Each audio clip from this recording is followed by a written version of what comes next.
What is up, Sleep Tribe? Welcome to a brand new episode of the Healthy Sleep Revolution podcast. I am your host, Dr. Meghna Dassani. Today, we have somebody that I have followed on Facebook who I have the pleasure of calling my friend, even though I've never met her, but I feel like I've known her forever. I do believe you guys will enjoy listening to this amazing human. So today, as our guest, we have Dr. Natanya Brown. Welcome. I am so excited to have you. She is the host of the Joyful Dentist podcast. Do not be fooled by the name. She has amazing tips and tools for everybody. So if you are one that is looking to get into more of what we talk about today, she is your gal. Dr. Brown is actually a board certified endodontist, which means somebody that is a specialist in root canals. So then the question arises, and I know you guys are wondering, why is she here on a sleep podcast? You know what? Let me just have her tell us why she's here today. So welcome. Before I go on and on about you, it is such a pleasure to connect with you. Thank you so much. Honestly, it's a huge honor to get to be here, to get to, I'm going to say, meet you face to face. Of course, This is like on Zoom, but it feels like real, right? And get to connect with you and to get to be on the podcast. It's a huge honor. So thank you for having me. It is my pleasure and my honor. So tell us about your journey. What led you from the world of root canals and being my personal hero, saving people's teeth, onto this journey, and what led you to being the joyful dentist? Yeah, the great question. So, I want to take us all back maybe about almost 10 years ago now. I owned my own dental practice. And during the day, I was busy keeping, treating patients and taking care of my employees. As a specialist, I was thinking also about keeping my referring dentists happy. I had 2 young children at the time, one of which was still nursing. And truthfully, at the end of the day, I was exhausted. I was stressed out. I was anxious. And I was not sleeping well, to be perfectly honest. Now, I could say for sure that a large part of that was just the circumstances of having young children. And, I think sleep can be a little bit trickier when you have young children, for sure. And at the same time, I think there were a lot of things that were also making it hard for me to really unwind and relax. Now, at that time, I felt like I was kind of struggling to lose the baby weight from my second pregnancy. And one thing led to another. I started listening to this podcast. I happened to have found this weight loss podcast, and it was a female physician that was helping other doctors to lose weight. So by the 3rd episode, I could tell that what she was teaching was a lot more than just, you got to lay off the French fries and you got to, eat carrots instead. She was really helping people to have a mindful approach to their life and to be much more intentional with their actions, which really was revolutionary to me. I was living an existence that was very much reactive, like putting out fires left and right, coming home and just feeling like I was not in control of anything. And feeling a bit of, I wouldn't have described it this way, but looking back, I could definitely say I was feeling like a victim of my situation. Like I'm not going to ever get good sleep until my kids are older, and I'm not going to lose the baby weight until I can work out 7 days a week, just all of this, right?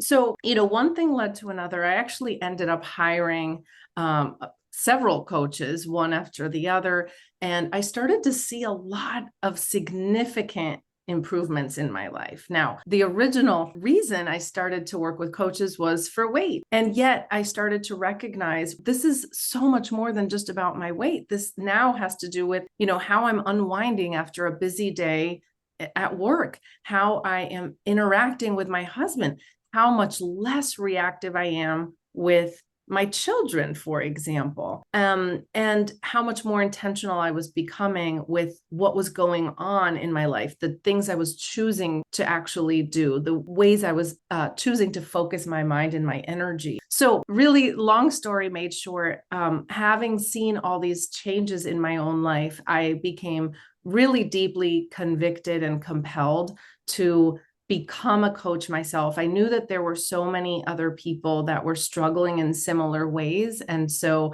one thing led to another, and I started my coaching business, and I guess the rest is history. That is so amazing. I've always said this, that all of the bigger decisions in our life come from personal experiences. And, it was my journey into the world of sleep happened the same way, losing loved ones and sets you down rabbit holes. So I guess what I'm listening or to what I'm hearing, other than everything else, is when I dial it down to sleep, is that stress and sleep play a role in how they impact each other, right? You're stressed out, you don't sleep well, you're stressed out. Let's dive into that. What are your thoughts on that? And then we'll jump into some tools to help us on that. Absolutely. Well, I'll tell you, so many of the people come to me are really struggling. When they come to me, they're really struggling with being able to establish healthy habits with nutrition, with, physical exercise. And I always ask them, tell me about your sleep. And, it's no surprise that our stress level is directly correlated to our sleep. And what I find is that there's so many people that are busy in their jobs all day long. And then the evening comes, the time that, ideally we are resting and replenishing and recuperating for the next day. And yet we can really be reliving a lot of things from our day, or be stuck worrying about maybe future events that aren't even necessarily a problem right now, but our mind can really get the best of us and make it very difficult for us to really rest and unwind during the times that, that's what we should be doing, right? So we'll be go, go, go, go, go. And we'll be worried about, I work primarily with dentists. So a lot of times they're thinking about, maybe a patient that, they want to be doing the best treatment for, and they might be second guessing themselves. Maybe they're second guessing a conversation that they had that day, either with a staff member during the day, or even, let's say, a personal issue, happening at home. But all of that can become like a snowball or a cascade of, this situation can start to inspire I say inspire, I use that word loosely. It can almost cause like a cascade effect of different thoughts, right? One leading to another, often negative. And this doesn't even necessarily mean that we're all pessimistic or always gloom and doom. And yet our minds have a tendency to focus on negative things, even if we may overall be a positive person. I like to think of myself as a relatively positive person, and yet our brains want to keep us out of danger. And so there's a part of our brain that's really wired to seek out danger and to help us avoid pain and to ideally help us to pick the path of least resistance. And so it's really like a biological thing that's really ingrained within all of us. It's not a bad thing. And yet we need to be really careful, because it can turn into a cascade of negative thoughts that can keep us up at night. So many of the people that I work with, they tell me, I'm so tired at night, and yet I have a hard time unwinding because my mind is going in a million different directions, thinking about all these different things that I need to do, et cetera. And so it becomes really tricky to settle down and to get good quality sleep. Yeah. And then, what always comes to mind with this is when we're so stressed out, whatever the thoughts may be, do I have enough time with my kids? Did I do my best? And as you said, second guessing our conversations or even what we're doing, but that constant state of stress increases cortisol levels in our body, right? Our stress hormone. Yes. Yeah. And then cortisol levels are inversely proportional to melatonin that our body can release. So the more cortisol you have, the less melatonin your brain is able to, and then there goes your brain being able to turn itself off enough to be able to fall asleep. So most certainly a snowball effect, or yeah. 100%. I'm guilty of that. I can't turn my brain off sometimes. I'll be the first one to admit it's like, wait, what did I do? How should I have done it? So what can we do? What are some of the tools that you could share that we can, and for those listening, and I know we have a fair amount of healthcare professionals that tune in, but we also have a lot of moms, right? A lot of parents a lot of working professionals, that we all fall into this cat thoughts taking over in us. Would you almost call it self-sabotaging, right? Yeah, on some level, right? Because we may know we want or need rest, and yet we might not be acting in ways that are helpful, right? Right. Yeah. So let's jump to tools. What can we do, or how can we help ourselves get past this? Yeah. So, great question. I like to kind of think about, specifically when we think about, let's say, unwinding after a long day of work, whatever your profession is. I really like to think about the tools that we have available to us as both things that we can do, let's say, during the day, in terms of accumulating stress or potentially minimizing. And then there's things that we can do in the evening. So I want to be really clear. Oftentimes we go about our day, however our day looks like and however it pans out, and we're not even necessarily recognizing the stress that's accumulating throughout the day until it's the end of the day. And so I'll start first with actually things that I think we can do during the day to minimize just the stress and anxieties that we might have. So, often, at least in terms of for healthcare professionals, but I think probably almost anybody, we've been taught often that, we should sort of suppress what we're thinking and the show must go on, and suppress any negative feelings, kind of fake it till you make it. And while that does serve us to a certain extent, so certainly, like as a dentist, we want to be presentable. We want to act in a professional manner, whatever that looks like. It doesn't necessarily help us if we're completely overlooking what we're feeling internally and just thinking that we're a robot, right? And we're just going to be able to do everything we're supposed to do without really tuning in. So one of the first things that I recommend for anybody, no matter what your profession is really tune in and take a moment to check in on yourself, several throughout the day. And this doesn't have to mean spend 20 minutes in meditation 3 times a day. Really, it means like, okay, if I'm driving my kids to school, my children to their school, checking in and asking myself, what am I feeling right now? I've only been awake for a couple hours. Am I already starting to feel stressed out? Oftentimes for me, the answer is yes. Maybe I'm stressed out having to get my kids into the car, for example. And even just acknowledging what it is that we're feeling during the day, as opposed to just kind of like steamrolling past it and just only focusing on, hey, I just need to get this done. It doesn't matter how I actually feel, but taking a moment to really stop, pause, and ask ourselves, what am I feeling in this moment? Often when we label whatever that feeling is, so let's say I'm driving my kids to school and I'm recognizing and acknowledging for myself, I feel a little stressed out.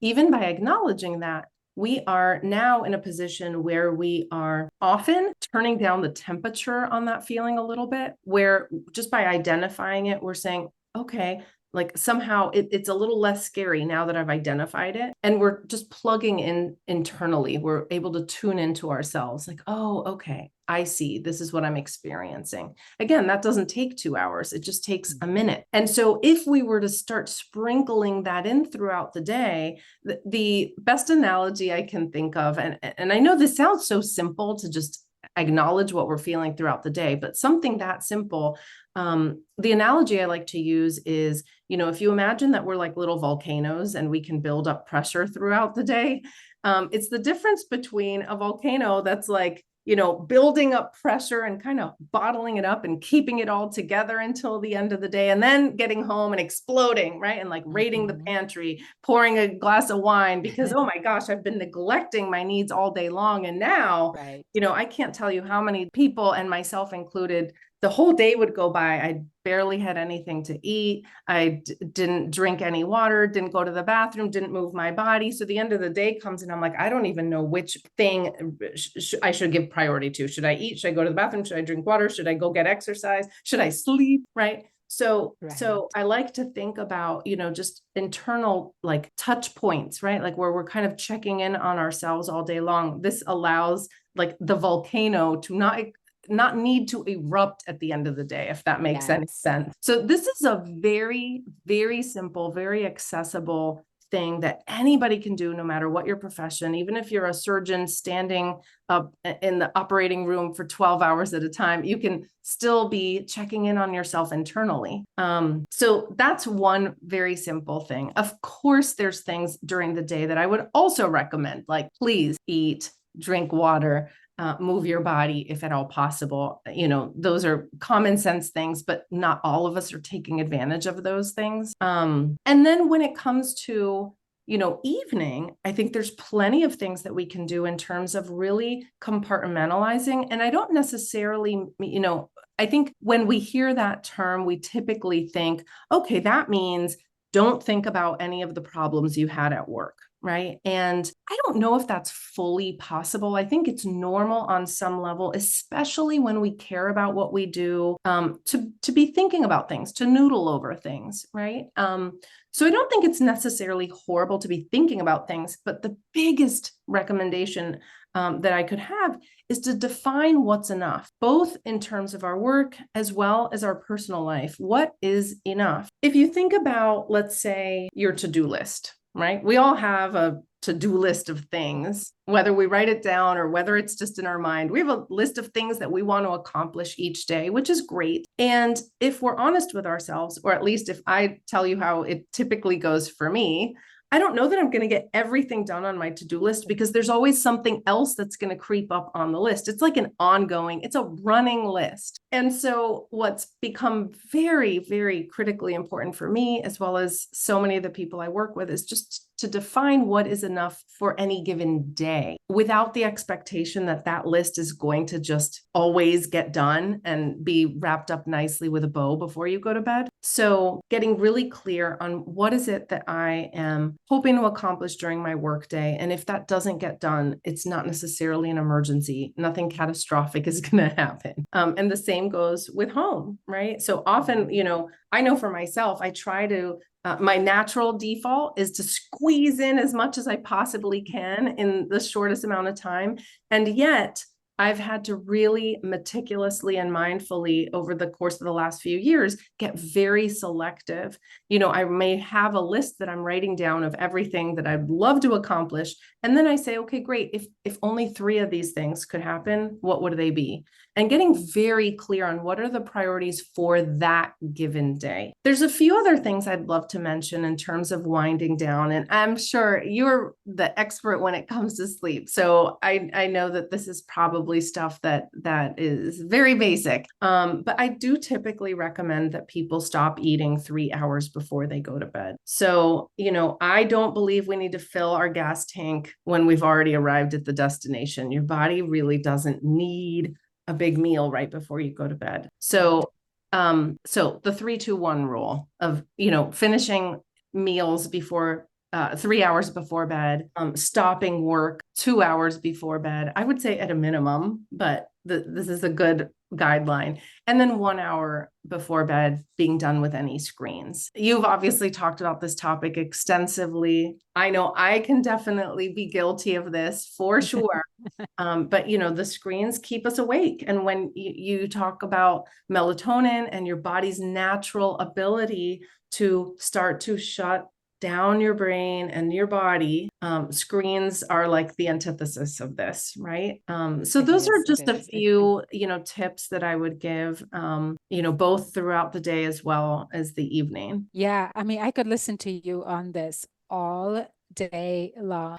You have a podcast, is that correct? Where you share more of all this. Would you mind sharing the name where people can listen to you more on all of this, and then where they can find you as well? Absolutely. Absolutely. So I host the Joyful Dentist Podcast. I'll just quickly. Which by the way has tips for more than dentists. So if you are a non-dentist listening to this, you will still benefit greatly from what she has to say. So do not be fooled by the name of her podcast. Yeah. And it's so funny. I actually have changed the name of the podcast a whole bunch of times. I've had it for a couple of years, and the first let's see, 50 episodes at least are really just dedicated to weight loss and weight loss tips, like a mindful approach to weight loss. So I always like to put that in there because unless you go digging back, you're not going to find that. So anybody that's listening that's really interested in not just tips on, hey, you need to, reduce eating the donuts and eat more leafy greens. Like we all know that. This is more of the mindful approaches for how we can process stress so that we're less likely to hit up the pantry. So that kind of encapsulates the first, I'd say, roughly 50 episodes of my podcast. At that time, the podcast was called Weight Loss for Dentists, which clearly can apply to a lot more than only dentists. So basically, since then, I transitioned more to, how are we processing our stress throughout our life, not limited to ways that, it can help us to make mindful food choices, but really, become less reactive, become more intentional with where we're heading in our lives. And so my strong belief is that ultimately, our power lies in the decisions that we make every single day and the habits that we create, and they determine where we're heading. We are all going somewhere. We're either going there intentionally or by default. And so, that's really the core of my philosophy. If we can really take advantage of the choices we make each day, we will feel so much more in control of where we're heading in our lives and make choices that feel in alignment with who we want to be. So the Joyful Dentist podcast, you certainly don't have to be a dentist to listen to it. And it can be found on, any major podcast app. And I think you also asked for me to share where people can find me. Yes. Okay, great. So I am pretty easy to find. I'm on Instagram. My handle is at dr.natanya. So that's dr.natanya. So I like to just post helpful videos pretty frequently, as well as, just different tips or tricks that hopefully are helpful in reducing stress and more than anything, creating enjoyment out of life. Yes, some very great content that she posts as well. For those that are listening in, we will have her bio, the links to her podcast, her Instagram handle, everything in the show notes. So it's easily accessible. You guys to go follow her. Lots of great information, almost, if I may say so. As we wrap up our episode, what are your top 3 tips for those that are listening? Just if you had to meet me in an elevator, what would your top 3 tips be for me to be able to live freedom life? So I have to take a moment to think about it. The first one that came to my mind is to smile more. It's so easy as adults to go through our day without actually any laughter or without any real smiling. And I look at my children and there's constantly something funny going on, right? They're laughing, they're engaged in all sorts of tricks, like funny things. And so I think as adults, it's very easy to become very serious.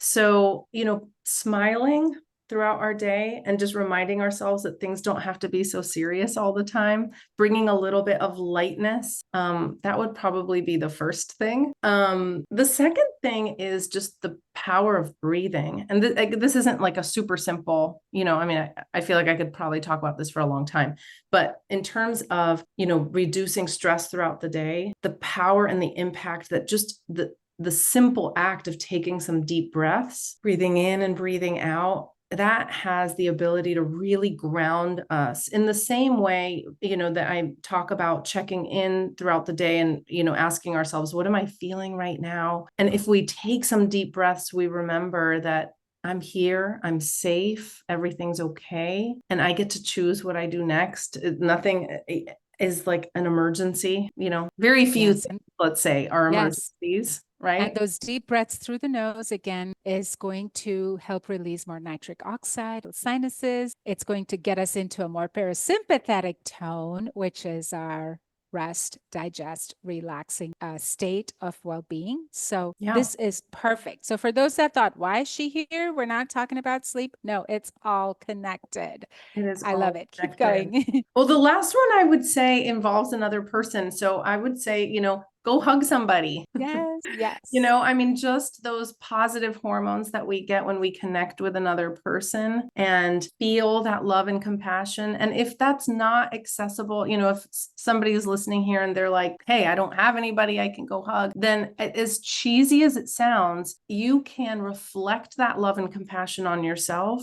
Go hug on yourself. Truly. I think we all need a big hug every day. And I know that sounds super cheesy, but I'll take it. Absolutely. Remind yourself that you're doing the best that you can every day. And even when we make mistakes, it's okay. It's part of the process. Just be compassionate with yourself. And that's what I would have to offer. That is amazing. Some really, really great tips, which I think everybody need a reminder for. At least I think I. So thank you so much for taking your time and spending these few minutes with us. I certainly learned a lot. Like I said, I all day. But those listening in, go follow her. Subscribe to her podcast. You know where to find her, or you will in the show notes. And thank you so very much. It has been a pleasure having. Thank you so much. And if I can just add one last thing, I want to thank you profusely for all of your help, your inspiration, what you do on a daily basis, helping people to be able to prioritize and troubleshoot sleep issues. And I know you have been an instrumental person and an inspiration helping me with my own child that was diagnosed with sleep apnea. So I just wanted to put that in here because you have personally helped me so much. And your book, The Tired Child, is unbelievable. Everybody, I feel like everybody should read it, even if you don't have children, because truly there's so much in there. It will open your eyes. You will truly, yes, I could go on and on. But anyway, I just wanted to thank you from the bottom of my heart because you really came to help me at a point with my child that I felt really helpless and I did not know how I could even help my child. So I really wanted to make sure I said a big thank you. That means a lot. Thank you for your kindness. Thanks for sharing this. And before we sign off, I want to remind everybody, please share this episode, follow Dr. Brown, follow her podcast. I know that you know somebody that could benefit had to share. So go have an amazing rest of the day, whatever it is that you're doing. And I will see everybody next time.